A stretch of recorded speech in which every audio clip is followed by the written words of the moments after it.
Hey guys, it's Hex, and in today's video, I wanted to talk to you about the new update that came to Elder Scrolls Online, and this is part of the Horns of the Reach DLC that came out on Tuesday, I believe. Now, I'm not going to be covering the entire, uh, patch notes for this update because it's quite extensive. I think the size of the update itself is like, well, including the DLC, of course, is like 20 point, I don't know, something gigabytes, so it's pretty big. And this update covers everything from like uh, a lot of stuff on PvE and PvP, stuff involving animations, um, fixes that pertain to like some of the DLC, crafting, and so on. But I'm going to cover a few key points that I thought some of you guys might be interested in. So let's get started. Alright guys, so what we're going to talk about first is the bank, and I'm going to go ahead and get into it. Now there's some minor changes to the bank. As you know, when you do, or you may not, if you do master crafting writs, if you turn in the final product, you get a writ voucher that you can spend on various items. Now, before you couldn't put this in the bank, and now you can, so that way your other characters, if you want to transfer to your other characters, now you can. And as you can see in the deposit section, it not only tells you what you have in the bank, but it also tells you what you're currently um, carrying. So it's for of course your goals, your Telvar stones, your alliance points, and your writ vouchers, which is, you can see I'm carrying 13 on me currently. Now there's also something else pertaining to banks, which involves your guild. So I'm going to go ahead and go into that. And what you want to do is you want to go into your ranks, and this involves basically changing the permissions on some of the people in your guild. Now, as far as like members go, I have it fixed to where they can deposit in the guild bank, items and withdraw items, because I don't really see that particular, as a very big problem for the most part, and of course sell in guild store.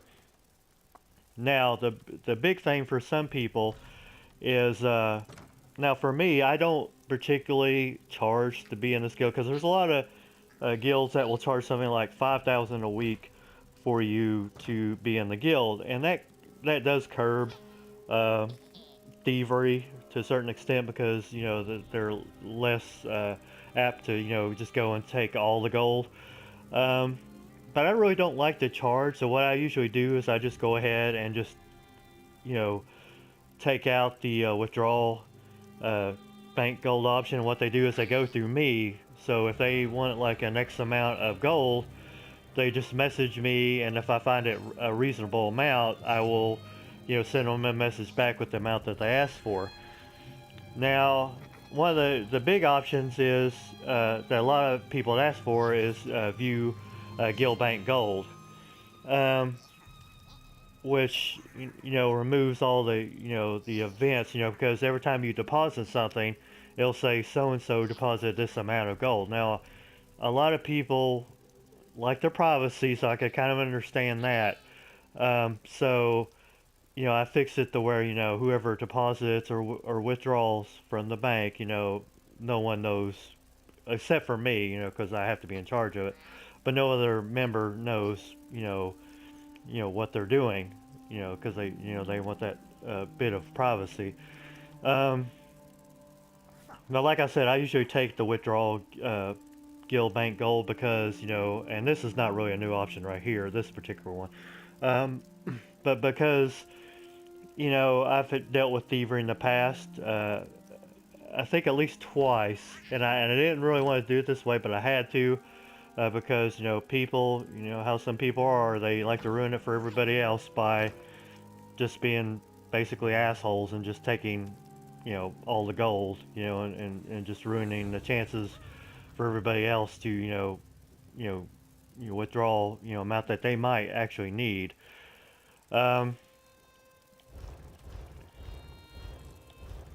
So the next thing I want to talk about is a little bit of an update to nameplates. So I'm going to go ahead and go out now. Oops, wrong way.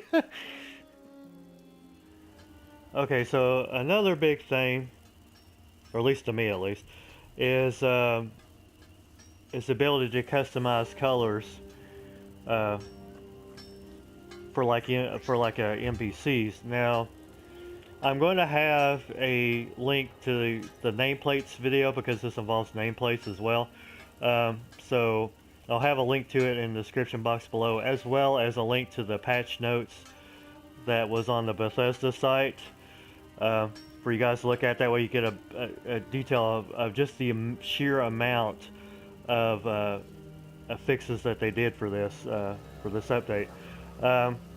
So what I'm going to do is I'm going to go to options, and what you want to do is you want to go to gameplay, and you'll see that you can change the colors for the NPCs, like the vendors, for example. And so if I highlight it and tap X, you know, I can change it to pretty much, you know, whatever I want to change it to. So I'm going to try to change it to like this kind of yellowish color. Go ahead and hit accept. And of course I can also change the brightness of it, you know, however I want it. And I can test it to see, you know, if it's a decent enough color, which this is just going to be a test thing. So I guess this is going to be okay. And of course you can also do the same thing for enemies, you know, like monsters, which I prefer to keep it on red, because to me, you know, that's just a really good color to distinguish it from, you know, from NPCs and, like, let's say players in your group. And you can also adjust the brightness as well, which I will show you that here in a minute. But again, you can test it that way. Yeah, and you can see how much more, you know, brighter it is. So I prefer to keep it like all the way up, you know, as far as that goes. Now the reason that I feel that some people may want to do this, as far as, like, you know, changing the color and doing nameplates, is that, you know, that if you're a beginner player, it's, you know, especially to MMOs, it's very easy to get lost in you know, just all this, you know, information in the world, you know, just coming to you at once.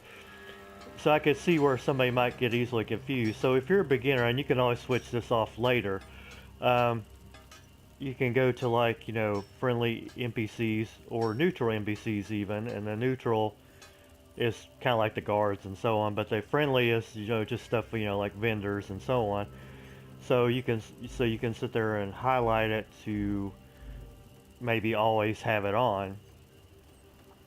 So when I go ahead and take this off,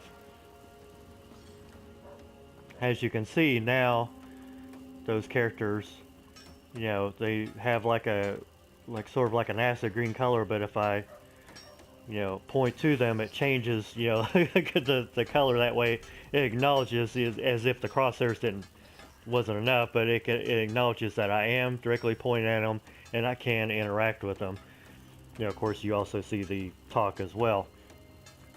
But for beginner players, this might be a good option, because like I said, it's very easy to see, you know, where the vendors are at now, or friendlies. That way you don't have to struggle to try to find, you know, who's who, or maybe perhaps if you forget to look at signs, you know, and trust me, it's very easy to kind of, you know, forget that.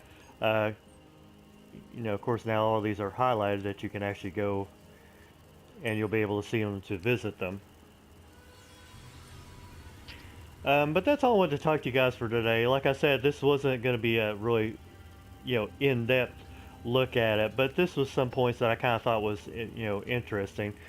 Give me a thumbs up if you like this video, and please subscribe if you haven't done so already. And I hope to talk to you guys real soon. Take care.